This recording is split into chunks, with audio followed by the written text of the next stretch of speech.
Alright, we are finally at the finish line of 2024, and this year has been a pretty eventful one in so many ways, but today we're not going to be discussing all that because what I really want to talk about today is what I'm hoping to see and what I'm expecting to see from Call of Duty throughout 2025. Now, as we know, we've currently got Black Ops 6, but we'll also be getting a new Call of Duty before the next year ends, and well, that's a whole other thing to discuss. Just want to say before we really get into the video, I hope you guys have a great new year and that 2025 is full of good things for you. Now let's actually dive into the subject. Firstly, we've got a few more seasons of Black Ops 6, and what I'm hoping for are more meaningful events that are actually fun and engaging. The Archie's holiday event was fine, but I feel like it definitely could have been better, and the glitch that happened I think detracted from the fun factor of this event. Basically what happened was that a lot of players somehow just got a huge amount of Archies when the event began. Now this glitch didn't happen on my end, and I had to play through the event normally, but it wasn't as fun as I wanted it to be, and it didn't really feel all that accomplishing. What I'm hoping is that we get some more fun and unique events, but that we actually have a chance to unlock things without needing to pay extra for premium passes and whatnot. And this is in reference to a video I made a few days ago talking about the leaks regarding the Black Ops 6 Squid Game event that's coming in a few days. Basically, the leaks showed that there might be a premium event pass that you'll need to pay extra for, which is pretty disappointing, I think, for a lot of people in a game like Call of Duty, which is a premium game. It's not free to play. So what I'm hoping is that none of the following events in Black Ops 6 include this, because I do think that for a lot of people it does detract from the fun of the event to have to keep paying just to get the cool stuff, even though you're still playing the game and you have to actually pay to access this game. Now, if this was a Warzone only premium event pass, then I would be like, okay, that's for Warzone, that's free to play, but it doesn't seem that it's going to be like that. So it is definitely kind of irritating, but at the end of the day, I do hope that the event itself, the gameplay modes and things like that are actually kind of fun. Maybe it will be overall pretty decent. I'm also hoping that we get better maps that are actually fun to play on and don't feel annoying. I really like Nuketown, but you know, at some point I don't really want to play Nuketown. I think anyone would agree that, you know, gameplay is going to be stale and boring if you're just playing the same map over and over again, and that's just not fun. There are some maps in Black Ops 6 that aren't so bad per se, but some are just really bad. And then there are some maps that I don't understand the point of. One of those maps is the Gala map. I don't know if this is just me, but I really didn't like playing on it because the open space made it nearly impossible to get a really good streak in. It can just get unnecessarily hectic because of just how much open space there is. I personally hope that Stakeout remains as a constant mode because I think that this might be the best map for people who are looking to grind camos, and as the game progresses, there are going to be people grinding camos to the last minute really, so people would want some place that allows for this to be easier. I play a mix of Stakeout and other maps, so I sometimes end up finishing up camos on other maps, but Stakeout is really where the magic happens. I think Racket isn't too bad either, and it offers a similar gameplay style, but overall, Stakeout is the best for camos in my opinion. I just want some better, more fun, well-designed maps that don't feel as huge as stuff in Modern Warfare 2019, but aren't all just small, camo grind focused maps. That's pretty much it. I'm hoping that the next few seasons offer up some good battle passes with better skins. I've been looking back a bit at some of these skins from previous Call of Duty titles, and I really like the way that they had that sort of milsim vibe to them. I'm honestly not gonna lie, but I do miss the way they looked. I don't mind that there are some goofy or silly skins here and there, but I'd like for there to be some better options for people who do like that other style. I personally always run Stoned for the Crimson side, and I think that he gets the closest to the style that I'm looking for. I'm hoping to see more, or at least some more tactical focus skins on top of the goofy silly skins so that everyone's style is fulfilled, because if we're trying to get goofy skins for people who like them, might as well give the rest of, you know, the player base something that isn't too silly as well so that everyone can be happy. I also have to say that Black Cell in Black Ops 6 has not been my favorite. I kind of liked it in some of the previous titles. I feel like some of these skins from Black Cell were pretty cool, but Black Ops 6 has been lacking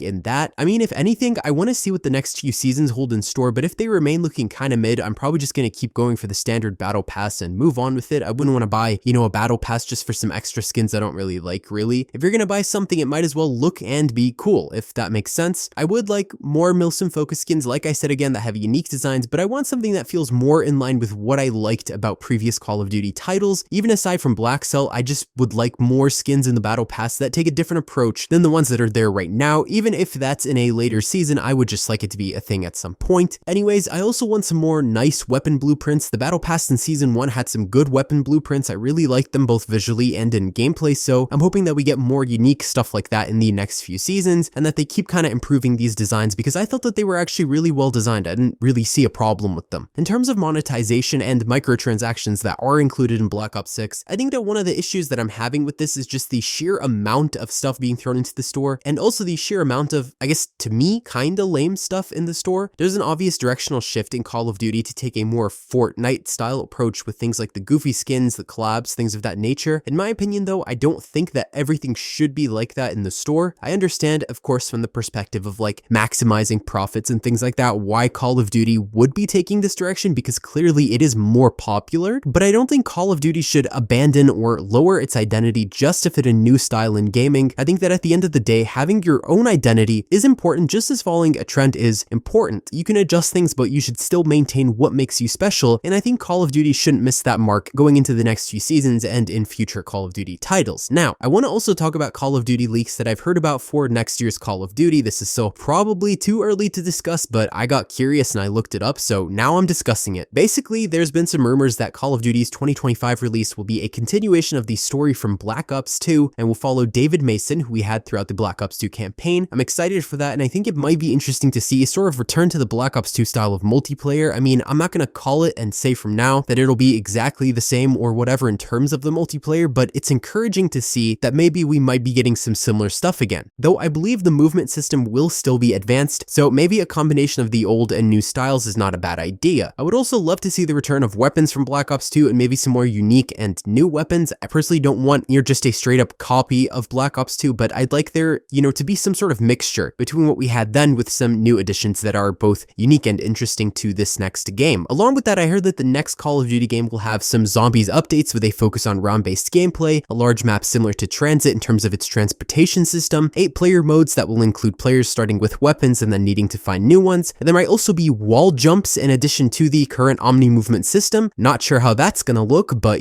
these are all seriously just early rumors and it's still just talk, but some of the rumors we've had in the past were pretty credible for other Call of Duty titles, so it's possible that this information is as close to being as accurate as possible. It's kind of the currently popular, accepted rumor about 2025's Call of Duty title. I'm not rushing to get a new Call of Duty or anything because I still have a lot to go in Black Ops 6, but honestly, 2024 was one of the first years for me to really start enjoying Call of Duty like I did before, and I'm personally having a blast in Black Ops 6. I love zombies, I love the multiplayer, and I really enjoyed the campaign. Despite any issues I'm having, this game is seriously addictive and it's fun. I personally play a lot of video games of different types and genres and styles, and I'm opting to play Black Ops 6 most of the time. I also got a new monitor for my desk, and honestly, I'm not gonna lie, this thing is really making my gameplay a lot more fun to engage in, so I'm overall having a really good time with Black Ops 6.